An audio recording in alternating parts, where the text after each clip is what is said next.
തിരുവനന്തപുരം കിളിമാനൂരിൽ വാഹനമിടിച്ച് യുവതി മരിച്ച സംഭവം വിവാദമാവുന്നു.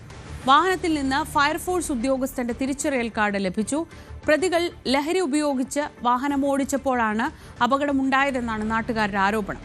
വിവരങ്ങളുമായി അഭിലാഷ് ചേരുന്നു. അഭിലാഷ്, ഈ സാധാരണഗതിയിൽ ഒരു വാഹനാപകടം എന്ന നിലയ്ക്ക് പോകേണ്ടിയിരുന്നതാണ്. പക്ഷേ ഇതിപ്പോൾ ഇങ്ങനെ ഒരു വിവാദത്തിലേക്ക് പോകുന്നത് എങ്ങനെയാണ്? ഈ ഥാർ ഓടിച്ചിരുന്ന ആരാണ്, അത് ആരുടെ വാഹനമാണ് എന്നൊക്കെ തിരിച്ചറിഞ്ഞിട്ടുണ്ട്?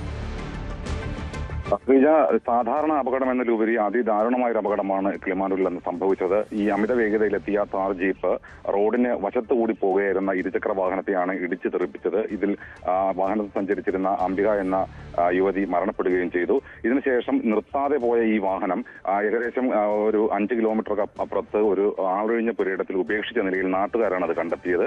ഈ സമയം വാഹനത്തിൽ ഒരാൾ ഉണ്ടായിരുന്നു. ഇയാൾ ഉൾപ്പെടെ പോലീസിന് കൈമാറുകയും ചെയ്തിരുന്നു. അന്ന് തന്നെ ഇതിലൊരു ഫയർഫോഴ്സ് ഉദ്യോഗസ്ഥന്റെ ID കാർഡും ഈ വാഹനത്തിൽ നിന്ന് ലഭിച്ചിരുന്നു.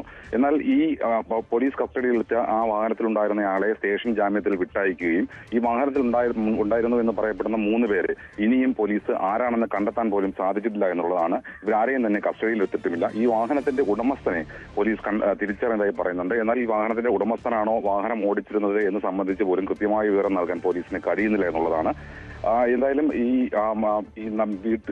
മനഃപൂർവ്വമല്ലാത്ത നരഹത്യ എന്ന വകുപ്പിട്ടാണ് പോലീസ് ഇപ്പോൾ നിലവിൽ കേസ് എടുത്തിരിക്കുന്നത്. എന്നാൽ ഇത് പോരാ എന്നും ശക്തമായ വകുപ്പുകൾ കൂടി ഉൾപ്പെടുത്തണമെന്നുമാണ് ഇപ്പോൾ നാട്ടുകാരും ഈ മരണപ്പെട്ട യുവതിയുടെ ബന്ധുക്കളും ആവശ്യപ്പെടുന്നത്. ഇത് സംബന്ധിച്ച് ശക്തമായ നടപടികളുമായി മുന്നോട്ട് പോകാൻ ഉന്നത ഉദ്യോഗസ്ഥർക്ക് പരാതി ഉൾപ്പെടെ നൽകുന്ന നടപടികളുമായി ഇന്ന് തന്നെ അതിനുള്ള നടപടികൾ കൈക്കൊള്ളുമെന്നാണ് കുടുംബം അറിയിച്ചിട്ടുള്ളത്.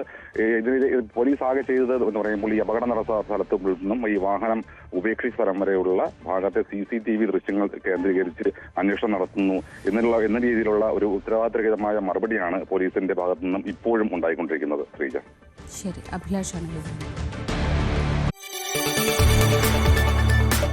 കൂടുതൽ വാർത്തകൾക്ക് News 18 Keralam YouTube channel subscribe ചെയ്യുക.